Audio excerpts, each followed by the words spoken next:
তোমার মা বোনেরা যারা পর্দার অন্তরালে বসে ওয়াজ শুনতেছেন, তাদের জন্য কিন্তু 1 নম্বর নেক আমল নামাজ না, নারীদের জন্য 1 নম্বর নেক আমলের নাম হলো পর্দা।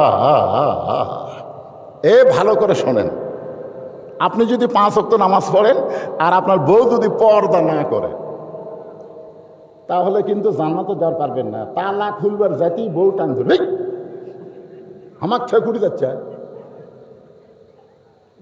এই জন্য একটু গুরুত্ব দিয়ে শোনা লাগবে ভাইজান। তাহলে পুরুষ মানুষের জন্যে 1 নম্বর নেক আমলের নাম কি? সবাই জোরে কর, নাম কি? আর নারীদের জন্য 1 নম্বর নেক আমলের নাম কি? আমার মায়েরা যারা পর্দার অন্তরে আছেন, আপনি যত ইবাদত করেন, আপনার যদি পর্দা না থাকে তাহলে আপনি কিন্তু জান্নাতে যাবার পারবেন না।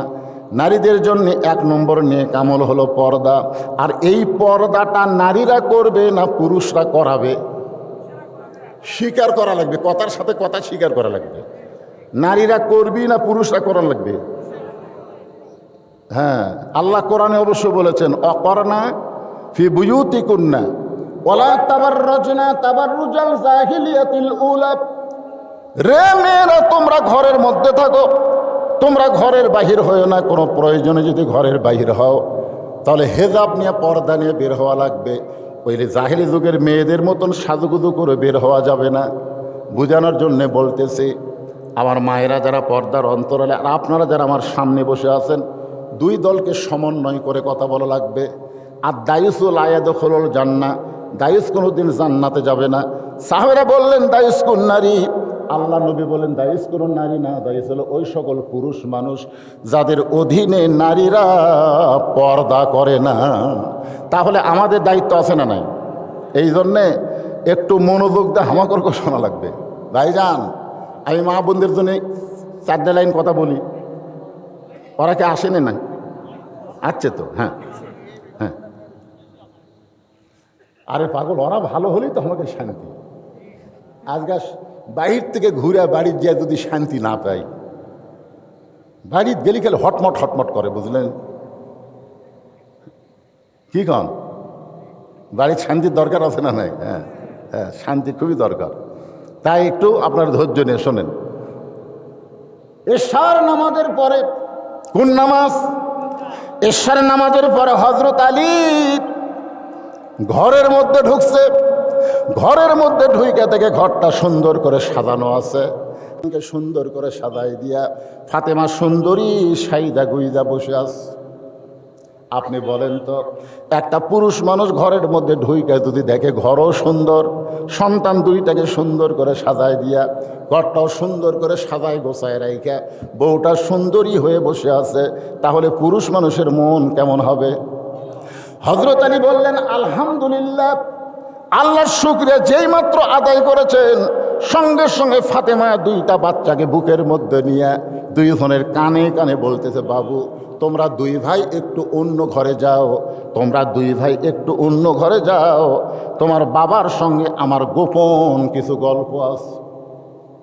2 ভাইকে বুকের মধ্যে নিয়ে মা যখন বলতেছে তোমরা 2 ভাই একটু অন্য ঘরে যাও, তোমার বাবার সঙ্গে আমার গোপন কিছু গল্প আছে, হাসান হোসাইন মুচকি মুচকি হেসে তখন ঘর থেকে বের হয়ে যায়। আপনারা বলেন তো, মা যখন বলল তোমার বাবার সঙ্গে আমার গোপন কিছু গল্প আছে, এরা 2 ভাই হাসতে হাসতে বের হয়ে গেল। কারণ কি? কারণ এরা 2 ভাই বোঝার বয়স হয়ে গেছে যা আমাদেরকে বের করে দিয়ে যখন বাবার সঙ্গে মা গোপন কিছু গল্প করবে, তার মানে কিছু একটা হবে। এই জন্য আল্লাহ রাসূল বলেছেন, তোমাদের সন্তান বোঝার মতন যখন বয়স হবে, তখন সন্তান ঘরে থাকা অবস্থায় স্বামী স্ত্রী কোনো মহব্বত করা জায়েজ নাই। কথাটা খেয়াল করছেন? খেয়াল করছেন? আপনাদের সন্তানের বোঝার মতন যখন বয়স হবে, তখন সন্তান ঘরে থাকা অবস্থায় স্বামী স্ত্রী মহব্বত করা, কথা কয় না রে বারা। তাহলে এই বোঝার মতন বয়স মানে কখন বুঝতেছেন আপনারা? বোঝার মতন বয়স বোঝেন আপনারা? যতদিন সন্তান মায়ের স্তনের দুগ্ধ পান করবে, ততক্ষণ সন্তান খালি দেখবার পারবি কিন্তু বুঝবার পারবি না। আমার কথা দেখ, এটা কিন্তু সায়েন্স। যখনই দুধ খাওয়া বাদ দিবে, তখন সন্তান কিন্তু বুঝবার পারবে। অন্তত 10-15 মিনিট কিন্তু ওর ধারণ ক্ষমতা থাকবে। হাসান হোসেন দুই ভাই যখন অন্য ঘরে যায়, এমন সময় ফাতেমা আস্তে করে ঘরের দরজা বন্ধ করে দেয়। যেই মাত্র দরজা বন্ধ করেছে, হজরত আলী মাথার টুপি খুলছে। আপনারা বলেন তো, সন্তান দুইটাকে বের করে দিয়া বউ যখন দরজা বন্ধ করে দেয়, তখন আপনি বলেন তো টুপির সুন্নত চালু থাকবে? টুপি কি সবসময়? এই টুপি কি সবসময়? যত বড়ই হুজুর হন না কেন, সবসময় টুপির সুন্নত পালন করা যাবে না। আল্লাহ কোরআনে বলেছেন, হুন্না লিবাসুল লাকুম ওয়া আনতুম লিবাসুল লাহুন্না। আল্লাহু আকবার। এটা আমার কথা না, কথা কোরআন শরীফে। হ্যাঁ, আল্লাহ নবী বসে আছেন, নবী বসে আছেন। ইতিমধ্যে মা আয়েশা ঘরের মধ্যে ঢুকছে। নবীর মা স্ত্রী, আমাদের মা উম্মাহাতুল মুমিনিন মা আয়েশা ঘরের মধ্যে ঢুকছে। সঙ্গে সঙ্গে নবী আমার দাঁড়ায় গেছে। নবী দাঁড়ায় গিয়ে আস্তে করে জানলা দরজা বন্ধ করে দিছে। মা আয়েশা থরথর করে কাঁপতেছে। আল্লাহ রাসূল বলে, আয়েশা কাঁপো কেন? বলে, হুজুর আপনার জুতার পরশে আল্লাহর আরশ ধন্য হয়ে গেছে। সেই নবীর ঘরে আমি ঢুকছি, যদি কোনো বেয়াদবি হয়। আল্লাহ রাসূল বলে, আয়েশা একজন নবীর জুতার পরশে আল্লাহর আরশ ধন্য হয়েছে, একজন নবীর। আয়েশা বলে, হুজুর আপনি তো সেই নবী। আল্লাহ রাসূল বলে, আয়েশা আমি সেই নবী ছিলাম যতক্ষণ দরজা খোলা ছিল। যেই দরজা জানলা বন্ধ হচ্ছে, তখন আমি কিসের নবী রে? আয়েশা কয়, হুজুর তাহলে আপনি কিসের নবী? মানে নবী বলতেছে, পাগলি যতক্ষণ দরজা খোলা ছিল ততক্ষণ আমি নবী ছিলাম। দরজা জানলা বন্ধ হচ্ছে, আমি এখন নবী আছি। আমি হলাম স্বামী, তুমি আমার বিবি। আসো। মা আয়েশা দৌড়ে এসে নবীর বুকের মধ্যে মাথা ঢুকে গায়, আল্লাহ আমার নবী শুধু বিশ্ব নবী নয়, আমার নবী হলেন পৃথিবীর 1 নম্বর স্বামী। জোরে কোন সুবহানাল্লাহ। আমার নবী খালি বিশ্ব নবী নয়, স্বামী হিসাবে কয় নম্বর? আস্তে করে নবী মা আয়েশাকে বুকের মধ্যে নিয়ে পিঠে একটা চাপ দিছে। নবী রে যেই পিঠে চাপ দিছে, আল্লাহ জিবরাইলকে বলতে, এই জিবরাইল যা যা যা, কোরআনে আয়াত নিয়ে নবীর কাছে যা। জিবরাইল বলতেছে, আল্লাহ কি হয়েছে? বলে, নবী ঘরের মধ্যে যে আমল করতেছে, এই আমলে আমি আল্লাহর আরশ পর্যন্ত খুশি হয়ে গেছে। ধরে কারণ সুবহানাল্লাহ। আপনারা বলেন তো, নবী ঘরের মধ্যে কি নামাজ পড়তেছে, কোরআন শরীফ পড়তেছে? তাহলে আল্লাহর আরশ খুশি হবে কি জন্যে? বউকে বুকের মধ্যে স্বামী চাপা ধরলে আল্লাহর আরশ খুশি হয়। সুবহানাল্লাহ কন্যাটা বউকে প্রেমিকাকে লয়। নওগাঁতে এত পার্ক বানাছে, হায় হায়, এত পার্ক। কি হুন্না লিবাসুল লাকুম ওয়া আনতুম লিবাসুল লাহুন্না। যেই মাত্র হাসান হোসেন দুই ভাই ঘর থেকে বাইরে যায়, ফাতেমা দরজা বন্ধ করে দিয়েছে। হযরত আলী মাথার টুপি খুলে রাইখা 2খানা হাত বাড়ায় দিস। যেই 2খানা হাত বাড়ায় দেয়, মা ফাতেমা দৌড়ে এসে হযরত আলীর বুকের মধ্যে মাথা ঢুকায় ছোট বাচ্চার মতন কাঁদতেস। আলী বলতেছে, ফাতেমা তুমি আমার বুকের মধ্যে মাথা ঢুকায় কান্দো কেন? ফাতেমা বলতেছে, আর কোনোদিন হাসান হোসেনকে সাজাই দিবার পারবো না, আর কোনোদিন সুন্দর করে ঘর সাজাবার পারবো না, আর কোনোদিন সাইদা গুইদা আপনার সামনে দাঁড়াবার পারবো না। আলী বলতেছেন, ফাতেমা কেন পারবা না? ফাতেমা বলে, স্বামী গো, আজকে গভীর রাত্রে ফাতেমার মৃত্যু হবে। যেই মাত্র কইছে আজকে গভীর রাত্রে ফাতেমার মৃত্যু হবে, গাছের গোড়া কাটলে গাছটা যেমন ঠাস করে পড়ে যায়, হযরত আলী তেমনি পড়ে গেলেন ঘরের মাঝে। মা ফাতেমা আস্তে করে চোখের পানি মুছে, 2 হাতে চোখের পানি মুছে মুচকি মুচকি হেসে স্বামীর মাথাটা উরাতের উপরে নিয়ে কপালে একটা চুমা দিয়ে বলতে, স্বামী গো, এমন করে আপনি কাঁদবেন না, কারণ আমি বাবার মুখে শুনেছি গোটা পৃথিবীর ভিতরে আপনি হলেন সবচাইতে সৌভাগ্যবান। জোরে কর না সুবহানাল্লাহ। আমার বাবার মুখে শুনেছি। আপনারা বলেন তো, ফাতেমার বাবার নাম কি? জোরে কর, ফাতেমার বাবার নাম কি? বিশ্ব নবী যে নিজের থেকে একটা কথা বলে নাই, নবী সম্পর্কে আল্লাহ বলেছেন, মা ইয়ান্তিকু আনিল হাওয়া ইন হুয়া ইল্লা ওয়াহয়ুন ইউহা। আল্লাহ নবী সম্পর্কে আল্লাহ বলেছে, আমার নবী যা বলেছেন আমি আল্লাহ যা বলাইছি তাই বলেছে। ধরে কেন সুবহানাল্লাহ। ফাতেমা বলতেছে আমি আমার বাবার মুখে শুনেছি গোটা পৃথিবীর মধ্যে আপনি হলেন দুই দিক দিয়ে সবচাইতে বড় ভাগ্যবান। এক নম্বর হলো আপনি হলেন আসাদুল্লাহিল গালিব, দুই নম্বর হলো আনা মাদিনাতুল ইলমে ওয়া আলিউ বাবুহা। বুঝতে পারেন না আপনারা? ফাতেমা বলতেছে আমার বাবার মুখে শুনেছি আপনি হলেন পৃথিবীর সবচাইতে বড় জ্ঞানী। সুবহানাল্লাহ কন্যা কেন? আল্লাহ নবী যখন মদিনার প্রেসিডেন্ট ছিল, মদিনার প্রেসিডেন্ট নবী ছিল না? হিজরত করার পর নবী যখন মদিনার প্রেসিডেন্ট ছিল, ওই সময় নবীর শিক্ষামন্ত্রীর নাম কি জানি না। ওই সময় নবীর শিক্ষামন্ত্রীর নাম হলো হজরত আলী। হ্যাঁ হ্যাঁ। আচ্ছা, আল্লাহ নবী যখন মদিনার প্রেসিডেন্ট ছিল ওই সময় সবচাইতে বড় বীরের নাম কি?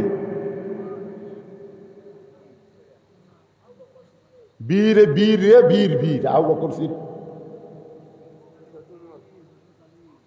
হ্যাঁ হ্যাঁ, এরা কিছুই জানে না। আসাদুল্লাহিল গালিব কার নাম? উমর হচ্ছে আইনমন্ত্রী, উমর হচ্ছে আইনমন্ত্রী, আবু বকর হচ্ছেন ধর্মমন্ত্রী, আর ওসমান গনি হচ্ছেন অর্থমন্ত্রী, আর হজরত আলী হলেন শিক্ষামন্ত্রী। আর সবচাইতে বড় বীর হচ্ছেন হজরত আলী, আসাদুল্লাহিল গালিব। ধরে কর সুবহানাল্লাহ। ফাতেমা বলতেছে আমি আমার বাবার মুখে শুনেছি আপনি হলেন সবচাইতে বড় জ্ঞানী, সবচাইতে বড় বীর। তো বড় জ্ঞানী বড় বীর বইয়ের মরার খবর শুনে এভাবে পড়বি কেন? না না, এটা কি সাধারণ মানুষ? আপনি একটা বড় জ্ঞানী মানুষ, আপনি একটা বড় বীর মানুষ, তো বউ মরে যাবে আর এই কথা শীত ফেলা হয়ে পড়বি? তার মানে দেখেন, যাই রাত্রেবেলা মরবি, যাই গভীর রাত্রে মরবে, তাই স্বামী বুঝ দিচ্ছে। এলে বউ পাবেন?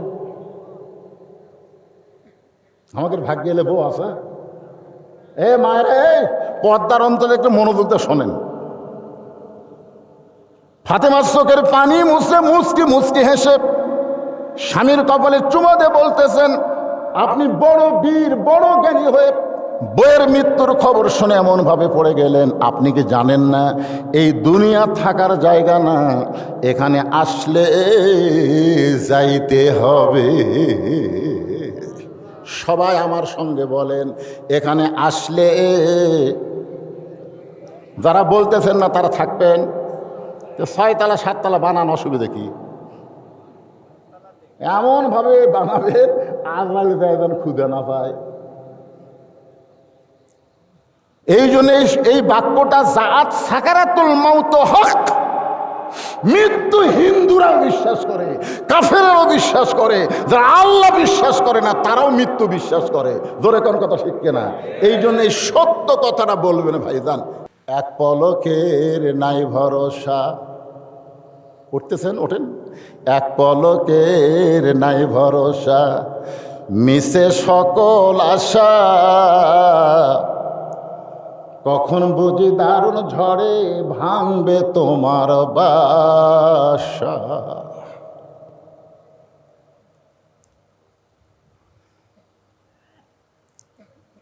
একটু মনোযোগ দিয়ে শুনবেন। ফাতেমা বলে স্বামী গো, আমি মরে যাওয়ার পর আমার 3টা চাওয়া আপনাকে পুরা করা লাগবে। আমি যখন মরে যাব রাত্রিবেলায়, মরে যাওয়ার পর আমার 3টা চাওয়া পুরা করা লাগবে। আলী কান্দার বলে ফাতেমা, দুনিয়ার জীবনে গরিব ছিলাম বলে তুমি কিছুই চাইলা না, দুনিয়ার জীবনে গরিব ছিলাম বলে তুমি কিছুই চাইলা না, আমি মরে যাওয়ার পরে তুমি কি চাইবা ফাতেমা? আপনারা বলেন তো। হজরত আলী মানুষ হিসাবে ধনী ছিল না গরিব ছিল? কত গরিব!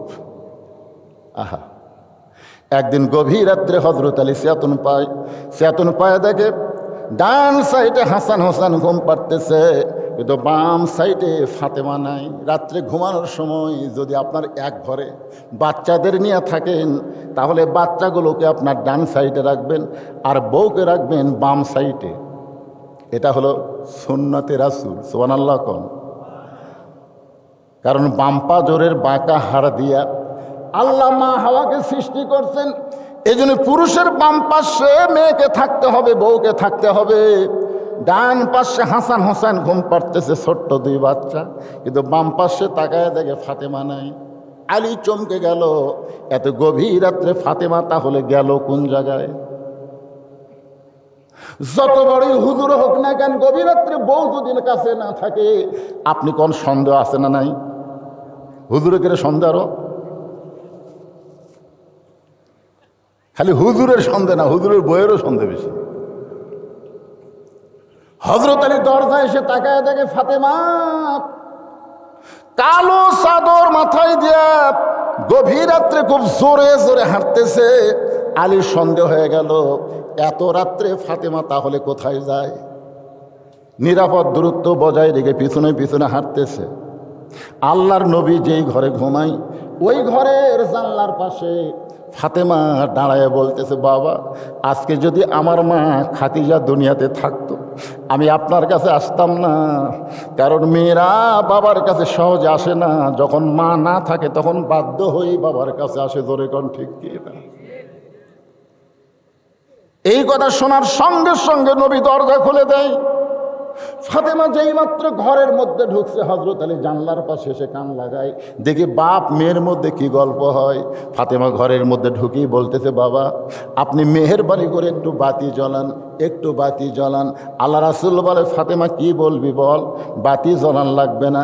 ফাতেমা বলতেছে, বাবা, বহুদিন বলেছি কিন্তু কাম হয় না, আজকে বাতি না জ্বলাইলে আমি বলবো না, আজকে শুধু আপনাকে একটু এক নজর দেখাবার চাই। নবী যেই মাত্র বাতি জ্বলাইছে, সঙ্গে সঙ্গে ফাতেমা দুইটা হাত নবীর দিকে বাড়ায় দেয়।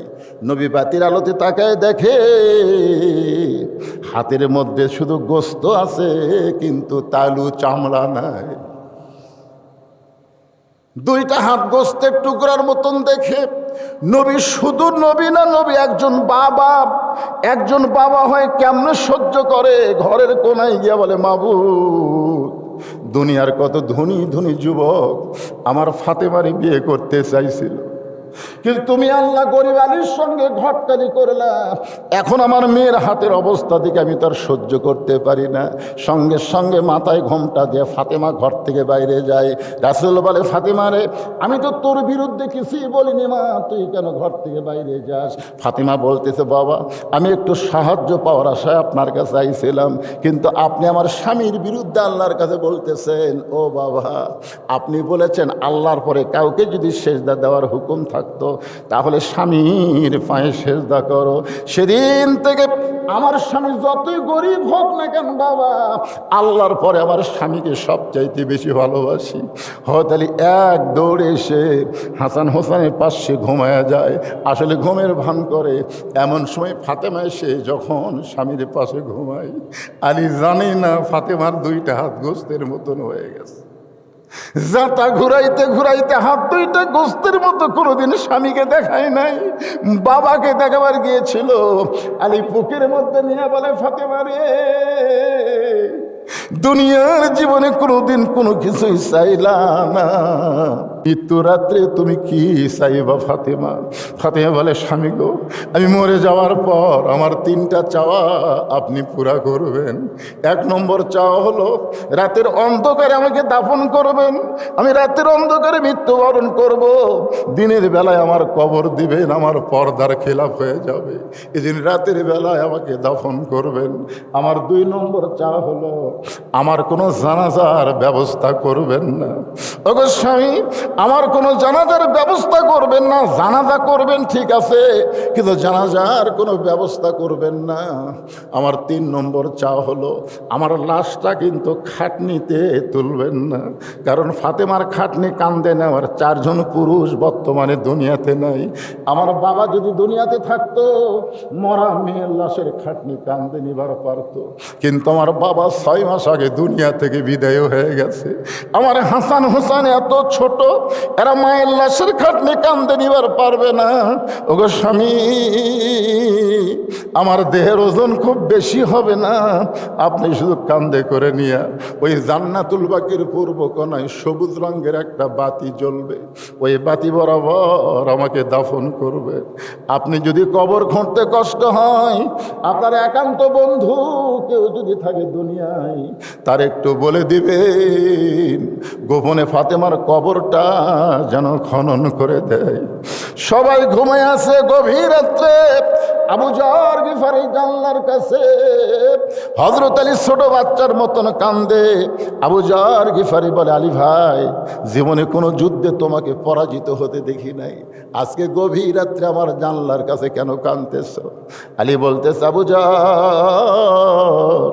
একজন পর্দানিশী রাত্রে মৃত্যুবরণ করবে, এই রাতের বেলায় তাকে দাফন করা লাগবে, যা যা একটা কবর কর। আবু যর গিফারি বলে, আলী রে, কে পর্দানিশী মারা যাবে, তার নাম কি তোমার মুখস্থ নাই? বলে, আমার হাসান হোসাইন আজকে গভীর রাত্রে আবার মা হারাবে।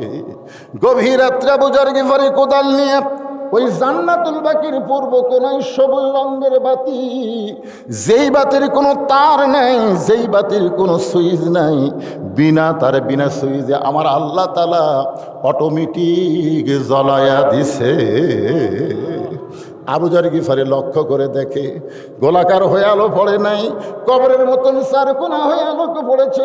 ওই আলোকের মধ্যেই কোদাল দিয়ে কবর খুঁড়তে খুঁড়তে হঠাৎ আবেগে বলতেছে, কবর রে, তুই কি বলতে পারিস কবর? দিনের বেলা কবর না খুঁড়ে রাতের বেলা কেন খুঁড়তেছিস? কবর রে, আজকে তোর মধ্যে এমন একজন মহিয়সী নারীকে দাফন করা হবে যারা বাবা হলো আল্লাহর নবী। খবরদার কবর বেয়াদবি করিস না। আবার কোদাল দিয়ে কবর খুঁড়তে খুঁড়তে আবেগে বলে, কবর, তুই কি বলতে পারিস তোর মধ্যে কাকে দাফন করা হবে? এমন একজন মাকে দাফন করব যার দুইটা সন্তান জান্নাতি যুবকের সর্দার হবে। খবরদার কবর বেয়াদবি করিস না। আবার কোদাল দিয়ে কবর খুঁড়তে খুঁড়তে হঠাৎ আবেগে বলতে যে, কবর, আজকে তোর মধ্যে এমন একজন স্ত্রীকে দাফন করা হবে যার স্বামী হলো আসাদুল্লাহিল গালিব হযরত আলী। খবরদার কবর বেয়াদবি করিস না। এই কথা বলে আবার যখন কোদাল মারতেছে, হঠাৎ কবর থেকে আওয়াজ আসতেছে, আবু যর। এই কথা কিন্তু ফাতেমাকে লক্ষ্য করে বলতেছে না, কবরের আওয়াজ আছে আমাদের সবার জন্য। আবু যর, কাকে কবরের মধ্যে রাখতেছ? তার বাপকে, মাকে, স্বামীকে এইটা পরিচয় না দিয়ে বরং দুনিয়াবাসীকে বলে দাও, আমল যদি ভালো হয় কবর তার জন্য জান্নাতের বাগান হবে, আর আমল যদি খারাপ হয় তার জন্য কবর জাহান্নামের গর্ত হয়ে যাবে। আমরা যারা এখানে বসে আছি ভাইজান, আমাদের সবাইকেই কবরে যাইতে হবে। আবু যর গিফারি আর কোদাল মারতে পারল না, হাত থরথর করে কাঁপতেছে, কোদাল ফাইলা দিয়ে কবর ছেড়ে চলে গেছে। যত মানুষ আমরা এখানে বসে আছি আমাদের সবাইকে লক্ষ্য করে বলা হচ্ছে, কিন্তু যেদিন ডাক পড়িবে কবর মাঝে যাইতে, জোগাড় কিছু করছো বন্ধু তার মাঝে বিছাইতে। সবাই বলেন, এই গানটা গাইলে কি গুনাহ হবে? কিন্তু যেদিন বলেন, কিন্তু যেদিন ডাক পড়িবে কবর মাঝে যাইতে, জোগাড় কিছু করছো বন্ধু তার মাঝে বিছাইতে। ডানে কবর বামে কবর, বলেন, ডানে কবর বামে কবর, নিচে কবর আছে যে, উপর দিকে ছায়া দেখো বাঁশের ছাউনি দিছে কে। যতই বাড়ি করেন গাড়ি করেন, সব কিছু রাইতে কবরে যাইতে হবে। ওয়াজ করবো সূরা আসরের 4টা বিষয়, আপনারা বসে থাকবেন, আমার ওয়াজ করতে কোনো সমস্যা নাই।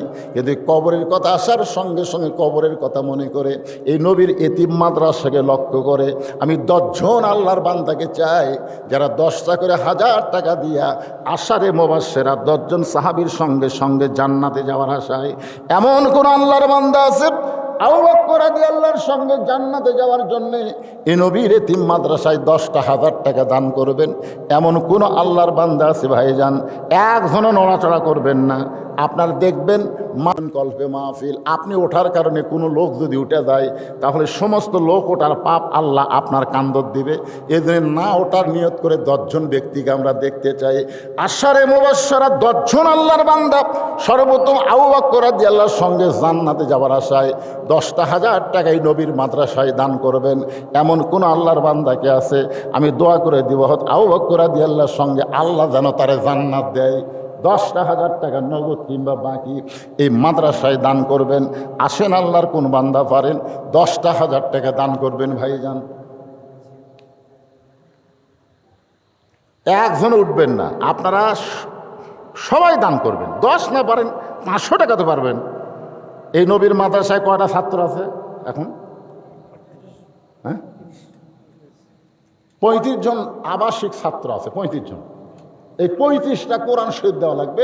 একটা করে কোরআন শরীফ মাত্র 500 টাকা। এটা বাকি হবে না। 35 জন আল্লাহর বান্দার কাছ থেকে 500 করে টাকা, 35টা কোরআন শরীফ বাবদ 500 করে টাকা আপনারা দিবেন যারা শ্রোতা বসে আছেন। এটা বাকিটা কিনা নগদ 35টা কোরআন শরীফ বিক্রি হবে। আপনারা 500 টাকা দিবেন, একটা কোরআন শরীফ দানের সওয়াব আল্লাহ আপনার বাপ মায়ের কবরে দিয়ে দিবে। এখানে এসে নগদ দিয়ে দিবে। এর নামটা পড়ি আগে, কে লিখছে? মোহাম্মদ মিন্টু হোসেন, বক্তারপুর সর্দারপাড়া। পিতা মাতা ও 2 ভাই ইন্তেকাল করেছেন এবং ভাতিজা বিদেশে আছেন। দোয়া চেয়ে 5,000 টাকা দান করছে। এটা কি নগদ দিয়েছে না বাকি দিয়েছে বাবা? আচ্ছা, 5,000 টাকা দান করছে, করবে। আল্লাহ তার দানকে কবুল করেন। আল্লাহুম্মা আমিন। সবার দোয়া করো, সবার নামে দোয়া করা হবে ইনশাআল্লাহ। মোহাম্মদ মোস্তাকিম, নগদ 2,000 টাকা, বক্তারপুর, নগদ 2,000 টাকা দান করছে। আল্লাহ মোস্তাকিমের দান। 35টা আল্লাহর বান্দা নাই এতগুলো মানুষের মধ্যে 500 টাকা নিয়ে আসেন না কেন? একটা কোরআন শরীফের বড় কোনো দান আছে? আপনি একটা 500 টাকা দিবেন, একটা কোরআন দানের সওয়াব আল্লাহ আপনার আমল নামায় দিবেন। মোহাম্মদ ফজলুর রহমান, বক্তারপুর মণ্ডল বড় 500 টাকা দান করেছে। আল্লাহ দানকে কবুল করেন। আল্লাহুম্মা আমিন। জসিমউদ্দিন চেয়ারম্যান সাহেব, নগদ 2,000 টাকা কোরআন শরীফ বাবদ। কোরআন শরীফ কোনটা? ওটা কোরআন শরীফটা পড়ে। মোহাম্মদ জসিমউদ্দিন হাসাইগাড়ি ইউপি চেয়ারম্যান সাহেব, নগদ 2,000 টাকা, 2,000 টাকা দান করেছে। আল্লাহ চেয়ারম্যান সাহেবের দানকে আল্লাহ আপনি কবুল করেন। মাস কোরআন শরীফ বাবদ আল্লাহর একজন বান্দা 2টা কোরআন শরীফ বাবদ 1,000 টাকা দান করেছে। আল্লাহ দানকে কবুল করেন। আল্লাহুম্মা আমিন। আল্লাহ কোরআন শরীফ বাবদ 500 টাকা দান করছে। আল্লাহ আপনি কবুল করেন।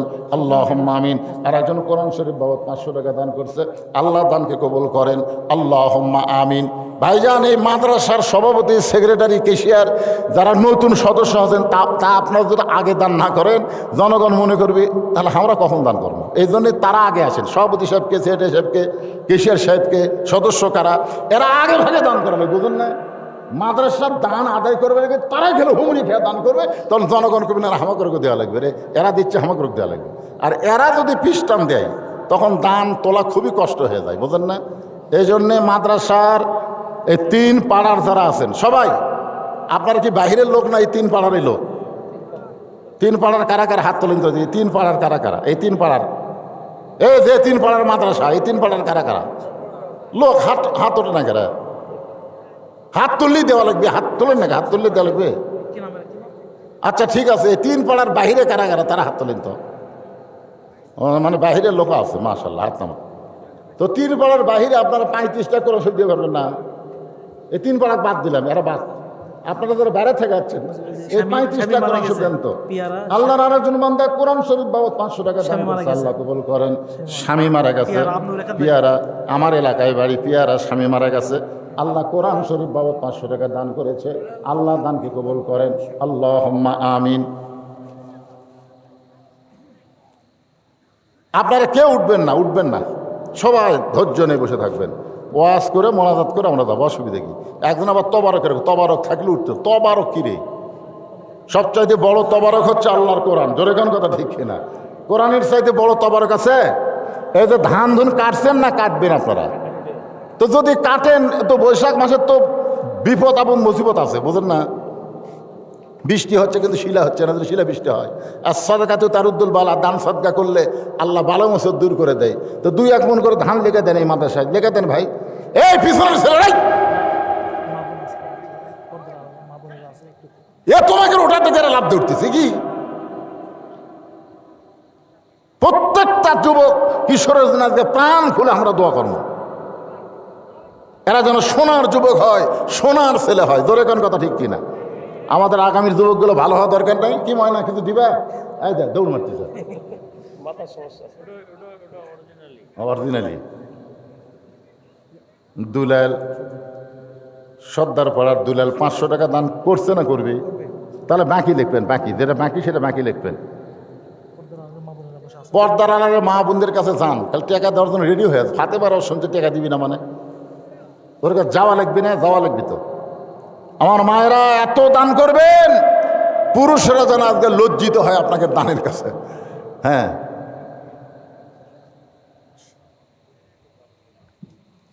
কোরআন শরীফ একটা লগত কোরআন শরীফ দেওয়ার টাকা আপনাদের কাছে নাই। 35টা কোরআন শরীফ চাইলাম, কয়টা হচ্ছে? দেন ভাই দেন।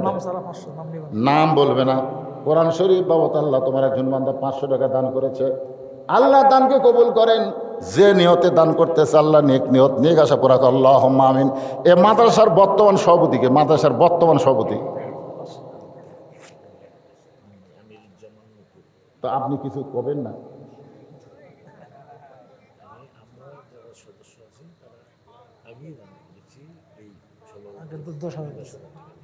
আগেই দিছেন। আল্লাহ এই দানকে জান্নাতের বিনিময়ে কবুল করে নেন। আল্লাহুম্মা আমিন। আল্লাহ এই মাদ্রাসার তালেব ইলম কোথায়? ভিতরে গামছা নিয়ে ঢোকো। 10 টাকা 20 টাকা 100 টাকা যাই যা পারে আল্লাহ রাস্তায় দান করেন।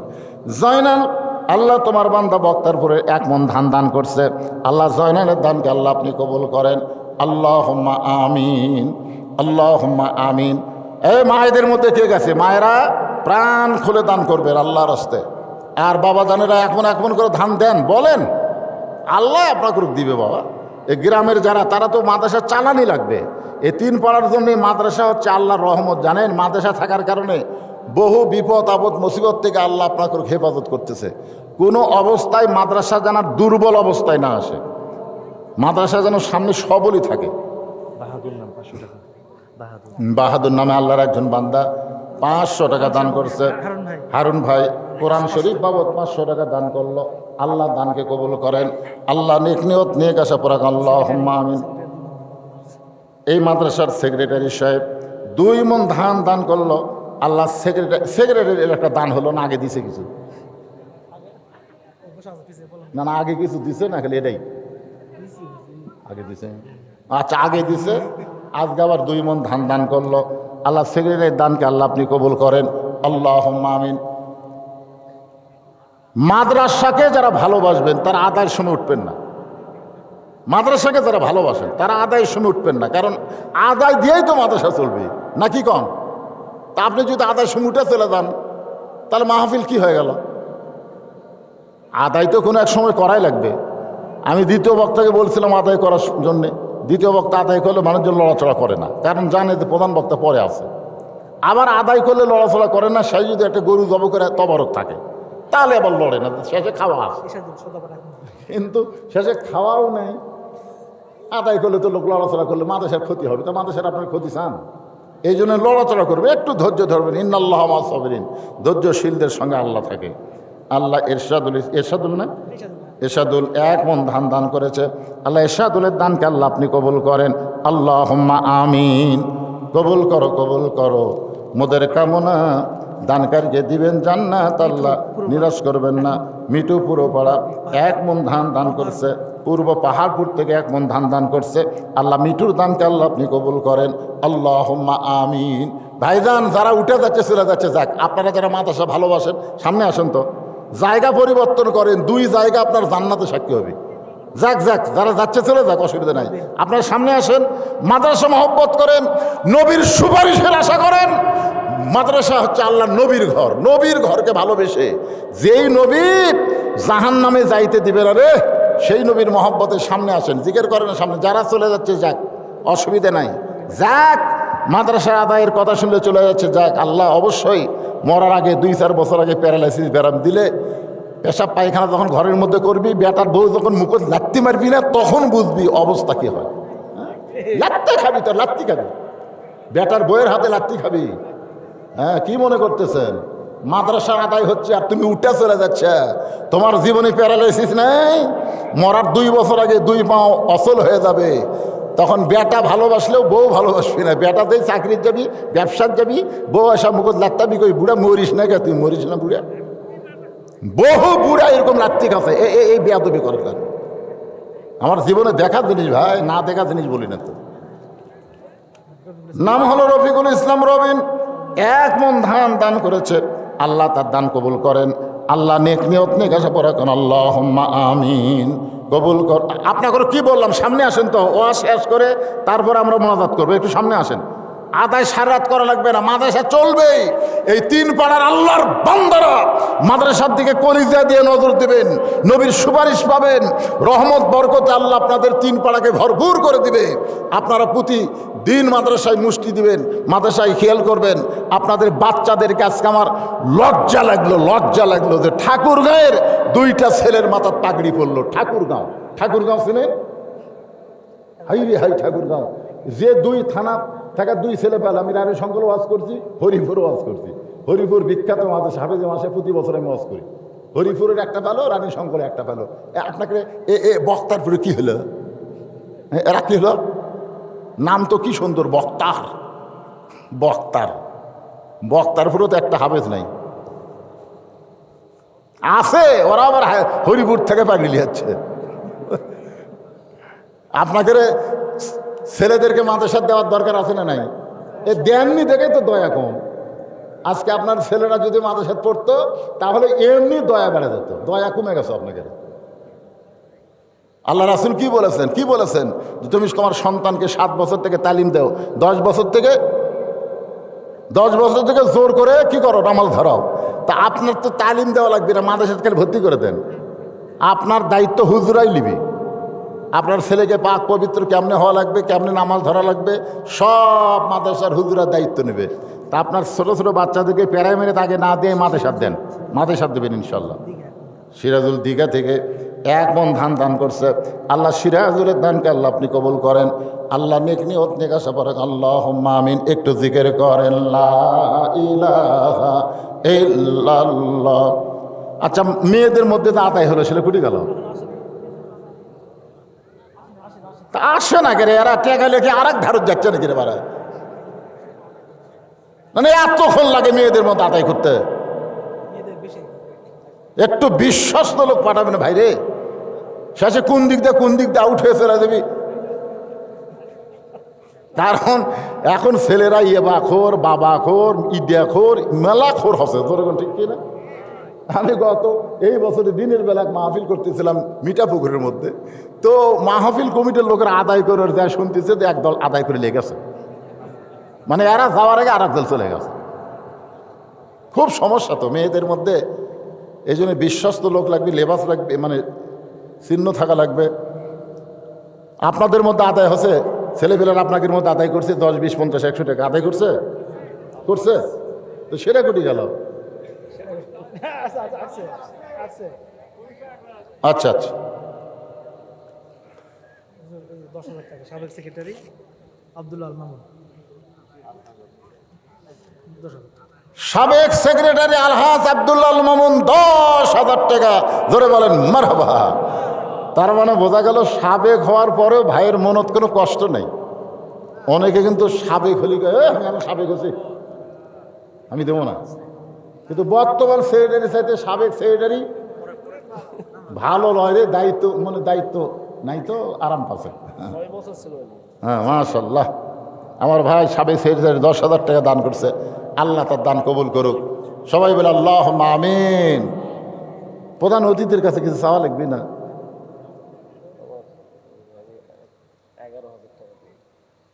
11,000 দিবে না? তাও 11,000 দিবে, তাও 11,000 টাকা আগে পিছিয়ে মিলে 11,000, মানে 10-এর উপর আছে না? উপর আছে। এ ভাই 10, সাবেক সেক্রেটারির 10, বর্তমান সেক্রেটারি 2 মণ ধান দিচ্ছে। গোপনে কি দিচ্ছে আল্লাহ ভালো জানে। আমার প্রধান অতিথি 11 গেছে, মানে উপরে আছে। সবাই দিবেন। কার উপর চাপ দিয়ে মাদ্রাসা হয় না, সবাই মিলেমিশে মাদ্রাসা করতে হয়, ঠিক কিনা বলেন? সবাই মিলেমিশে মহব্বতে। এই মাদ্রাসা আমি এসেছি এর আগে এসেছি, তখন দেখছি কি অবস্থা, আজকেও দেখলাম। গাড়িটা বলে দাঁড়িয়ে আছে অনেক টাকার মালিক হাফিজ শামসির ভাই কে ভাই? এ ভাই তো লড়েনি রে, ওই প্রথম থেকে ওই ভাবে আছে, ওর গাড়িও পড়ে না, কিভাবে তো ওটা ভাই কন আপনি কন 3 চাকা নাকি ওটা?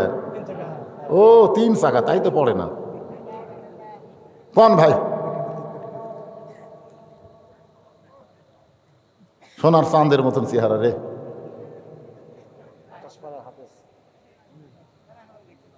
বলেন ভাই, সবাই চায় আছে আপনার দিকে, কন নাকি একটা। এটা কি 5,000 500 500 করে চাওয়া লাগবে। এই দিক থেকে এমনি কতগুলো 500 দিতে, এই দেখেন ভরে গেছে, এই দেখেন এর চাওয়া লাগবে 500 করে চাওয়া লাগবে, এমনি এদিক থেকে চলে যাচ্ছে। ওই 500 আর একটা শূন্য বেড়ে দেন, আল্লাহ দিবি আপনাকে। যাক আল্লাহ দেয় তা খালি দেয় আল্লাহ, ধরে কোন কথা ঠিক না? হ্যাঁ দেয় ইনশাল্লাহ ভাই দিবে, কারণ মাদ্রাসায় ভাই লেখাপড়া করছে। জি 5,000 করছে ইনশাল্লাহ। আল্লাহ আমার ভাইয়ের দানকে কবুল করুক, জোরে কান আল্লাহ আমিন। একটু মনোযোগ দিয়ে শোনেন, আমিলুস সালিহাত সূরা আসরের 2 নম্বর বিষয়। পুরুষের 1 নম্বর হলো নামাজ, আর নারীদের কামলের 1 নম্বর হলো পর্দা। পুরুষের জন্য 1 নম্বর নেক আমল কি? নামাজ। আর নারীদের 1 নম্বর নেক আমল হলো পর্দা।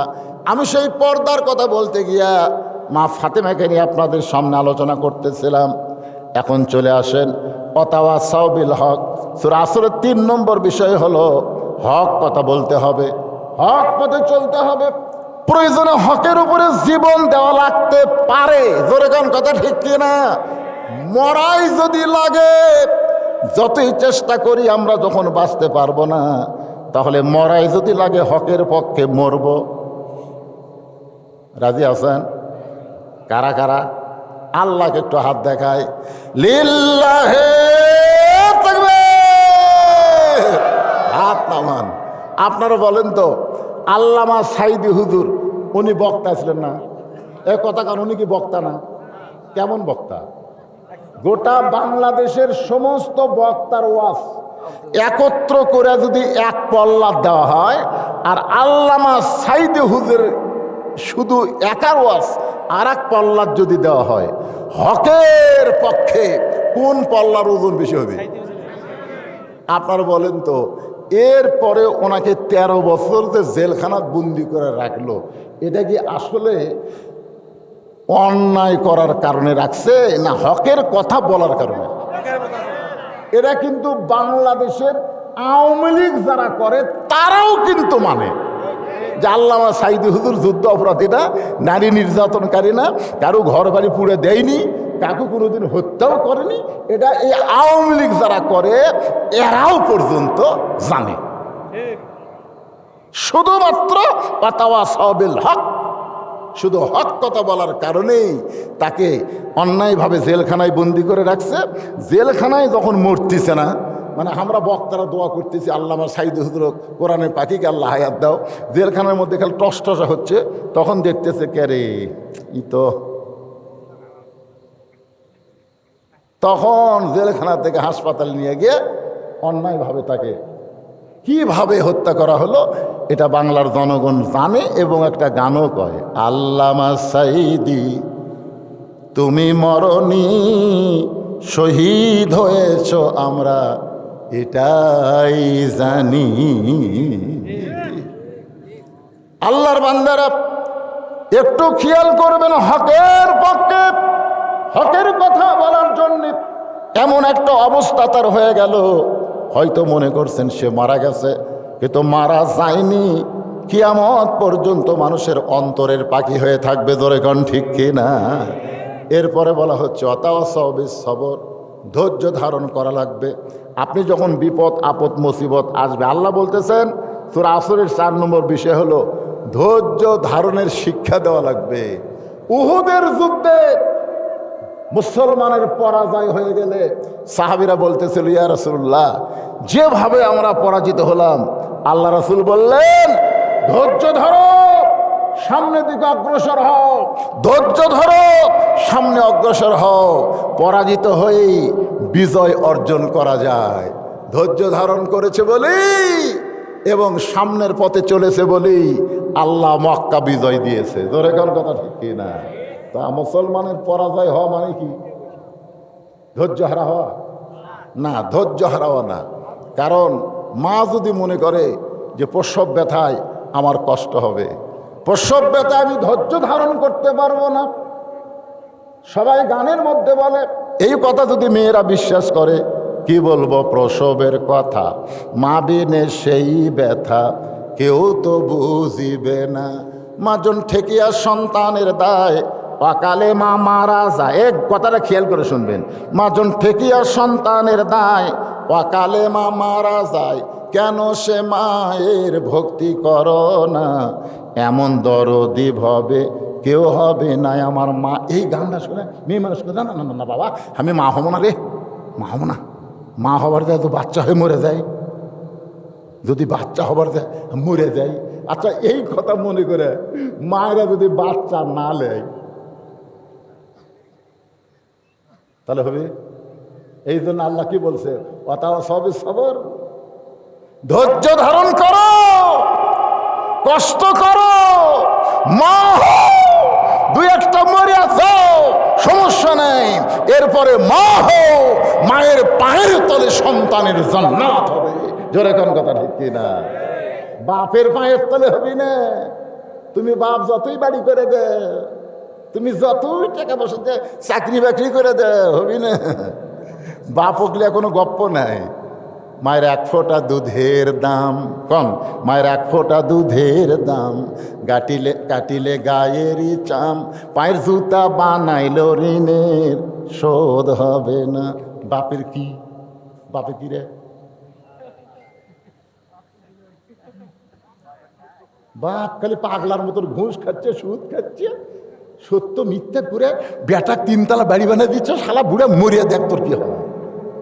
আর মা দেখছেন, মা দেখছেন কি হলো ভাই রে? ও দোকানদারেরা দেখছেন, দোকানদারি করে সেখান থেকে ৩,৪০০ টাকা এই মাদ্রাসায় দান করছে। মাশাল্লাহ, দোকানদারও ৩,৪০০ টাকা দান করছে। কি কি দোয়া করবে এর জন্য কন্ত? আল্লাহ জানে এদের ব্যবসার মধ্যে বরকত দেয়, বেশি বেশি ব্যবসা করুক, কোরআনের মাহফিলের লোক না আসে, মেলার মধ্যে ঘুরুক নাকি। ওরকে বেশি বিক্রি হওয়া মানে এখানে লোক কম হওয়া।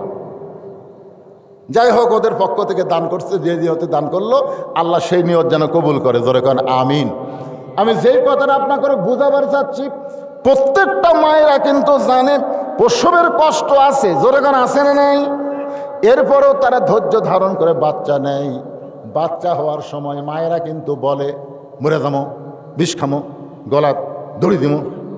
দাদি রানী কয় ধৈর্য ধর, ধৈর্য ধর। বাচ্চা যখন হলো বুঝলেন, এত জোরে কষ্ট পাইছে যে কষ্টের কারণে সে বেহুশ হয়ে গেছে।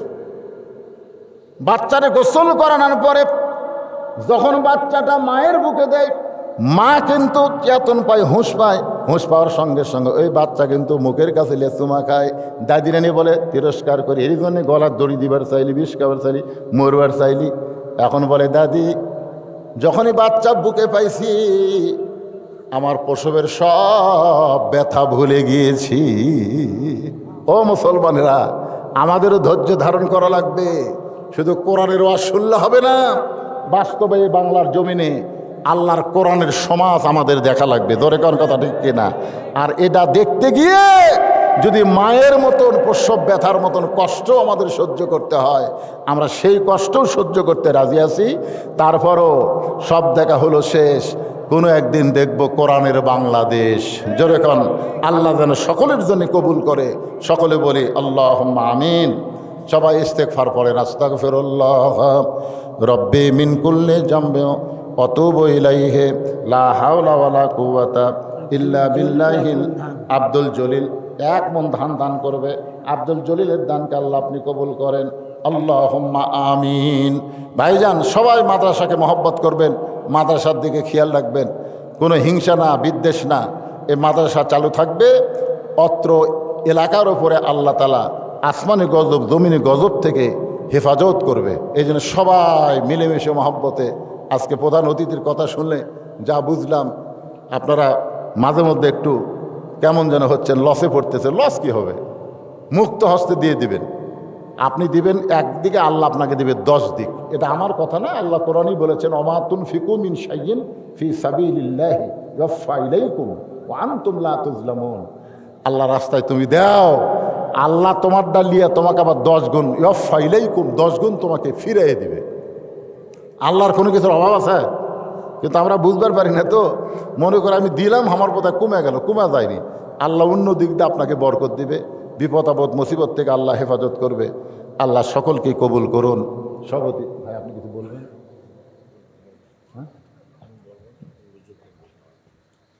হ্যাঁ, মোনাজাত করে দেবো তো,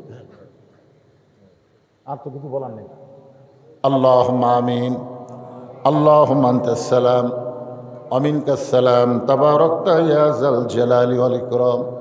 আয় আল্লাহ তাআলা, আল্লাহ গতকাল বৃষ্টি হচ্ছিল, আমার মাহফিল ছিল নাটোর বাগাতে পাড়ায়। মনে হচ্ছিল আজকের বক্তারপুরের মাহফিল। বৃষ্টি হয় কিনা জানি না, কারণ এর আগে একবার এসেছিলাম, কঠিন বৃষ্টি হয়েছিল। আল্লাহ কত সুন্দরভাবে আজকের মাহফিলের পরিসমাপ্তি হলো। আল্লাহ মাগরিবের নামাজের পর থেকে রাত প্রায় 12:15 বাজতেছে। এই দীর্ঘ সময় পর্যন্ত তোমার পাগল বান্দা বান্দিরা আরামের বাড়ি ঘুমকে বাদ দেয়া কোরআন হাদিসের মহাব্বত কলিজার মধ্যে নিয়ে এই জান্নাতের বাগানে বসে বসে কোরআন হাদিস আলোচনা শোনার শেষে আমি গুনাহগারের সঙ্গে রহমতের দরজায় ফকির হয়ে দোকানা হাত তুলেছে। মেহেরবানি করে আজকের মাহফিল আমাদের সকলের হেদায়েতের জন্যে, নাজাতের জন্যে, জান্নাতের জন্যে কবুল করে নাও। এই মাহফিলের শুরু থেকে শেষ পর্যন্ত যত আলোচনা হয়েছে আল্লাহ, এর মধ্যে যদি ত্রুটি হয়, ভুল হয়, মাফ করে দাও। এর জাহাদিয়া মঞ্জুর করো। সোনার মদিনায় নবী পাকের রওজা মুবারকে আল্লাহ তুমি কবুল করে নাও। তামাম আম্বিয়াই কেরাম, আসহাবে কেরাম, তাবিনী কেরাম, তাবিনী কেরাম, তামাম পৃথিবীর মাটির নিচে যত মুমিন মুমিনা শুয়ে আছে আল্লাহ, সকলের আরওয়াহ হাদিয়া কবুল করো। আল্লাহ আমরা যারা হাত তুলেছি, আমাদের জনম দুঃখনী মা বাবা, দরদের বাবা যাদের কবরে গেছে, আল্লাহ মেহেরবানি করে মা বাবার কবরকে জান্নাতের টুকরা বানিয়ে দাও। আমাদের দাদা দাদি, নানা নানি, আত্মীয় স্বজন, শ্বশুর শাশুড়ি যাদের কবরবাসী হয়ে গেছে, কবরবাসীদের মাফ করে দাও। আয় আল্লাহ তাআলা, আল্লাহ এই মাদ্রাসা যার নামে যিনি জায়গা দিয়েছেন মাদ্রাসায়, আজকে তিনি আর নাই। আল্লাহ তাকে তুমি মাদ্রাসাকে ওসিলা করে জান্নাতের উচ্চ মাকাম দান করে দাও। আল্লাহ তোমার এক বান্দা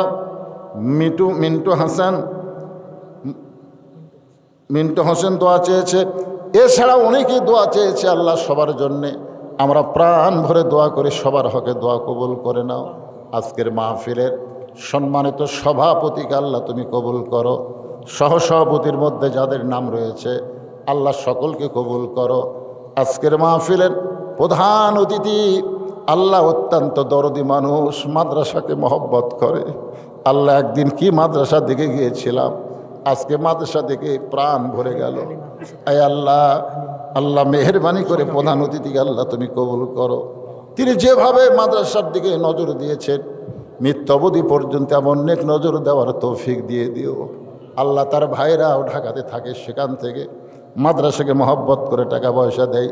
আল্লাহ তাদেরকেও তুমি রহমত বরকতে কবুল করে নাও। আল্লাহ মোনাজাত করা অবস্থায় একজন 500 টাকা দান করেছে, হালিমা খাতুন, তার দানকে কবুল করো।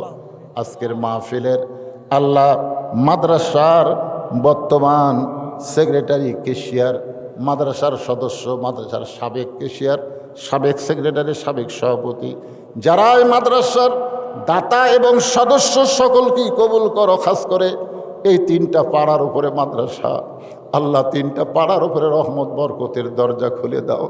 আল্লাহ সবাই শত্রুতা ব্যক্তিগত হতে পারে, কিন্তু মাদ্রাসার ব্যাপারে কোনো রেষারেষি, কোনো শত্রুতা যেন না হয়। আল্লাহ নবীর ঘরের প্রতি সবার মহব্বত বাড়ায় দাও। মাদ্রাসার প্রত্যেকটা ছোট ছোট বাচ্চাকে, এই গ্রামের বাচ্চাদেরকে মাদ্রাসার তালবে ইলম হওয়ার তৌফিক দাও। আল্লাহ মাদ্রাসার মুহতামিম মাদ্রাসার উস্তাদ, মাদ্রাসার তালবে ইলম, যে দুইজনের মাথায় পাগড়ি পরানো হলো, আল্লাহ সকলকেই কবুল করে নাও। আল্লাহ যারা মাদ্রাসার বাচ্চাদেরকে জায়গি রাখছে, আল্লাহ তাদের বাড়িতে বরকত দিও, আরও বাচ্চাদেরকে যেন জায়গি নিতে পারে এমন ইমানি শক্তি বরকত তাদের দান করে দাও। আয় আল্লাহ প্রতিষ্ঠাতা হুজুর যিনি ছিলেন তিনি দুনিয়া থেকে বিদায় হয়ে গেছে। আল্লাহ আল্লাহ মাদ্রাসা ওসিলা করে তার কবরকে জান্নাতের উচ্চ মাকাম হিসাবে কবুল করে নাও। আয় আল্লাহ তাআলা আমি গুনাহগার বলে দোয়া ফিরাই দিয়েন না। এতগুলো মানুষের মধ্যে যার দুখানাত পছন্দ করেন সেই দুই হাতের ওসিলাই মাহফিলকে কবুল করেন। আমি অসুস্থ, আল্লাহ আমার মতো অসুস্থ অবস্থায় যারা হাত তুলেছে সবাইকে সুস্থতার নিয়ামত দান করো। আমার সম্মানিতা মা বোনদেরকে আল্লাহ তুমি কবুল করো। আল্লাহ মা বোনদেরকে মা ফাতেমার মতো কবুল করো। আল্লাহ ফরদানিশি কবুল করো।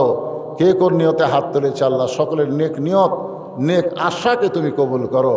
খাস করে বক্তারপুর মাদ্রাসাকে তুমি কিয়ামত পর্যন্ত কবুল করে নাও। আল্লাহ সুবহান রাব্বিকা রব্বিল ইজ্জাতি আম্মা ইয়াসিফুন। আল্লাহ আর একটা দোয়া, আসমানের বালা জমিনের বালা থেকে অত্র এলাকার সমস্ত আবাদগুলোকে তুমি হেফাজত করো। আল্লাহ বেশি বেশি মাদ্রাসায় দান করতে পারে ইমানের শক্তি দান করে দাও। গোটা বাংলাদেশের প্রতি রহম করো আল্লাহ, আমাদের বাংলাদেশের প্রতি রহম করো আল্লাহ, সোনার বাংলাদেশ হিসেবে কবুল করে নাও। সুবহান রাব্বিকা রব্বিল ইজ্জাতি আম্মা ইয়াসিফুন ওয়া সালামুন আলাল মুরসালিন আলহামদুলিল্লাহি রব্বিল আলামিন। ওয়াজাল আখিরাতি কালিমাতুনা ইনদাল মাউতি। সকলে বলেন লা ইলাহা ইল্লাল্লাহু মুহাম্মাদুর রাসূলুল্লাহ সাল্লাল্লাহু আলাইহি ওয়াসাল্লাম। আসসালামু আলাইকুম ওয়া রাহমাতুল্লাহি ওয়া বারাকাতুহু।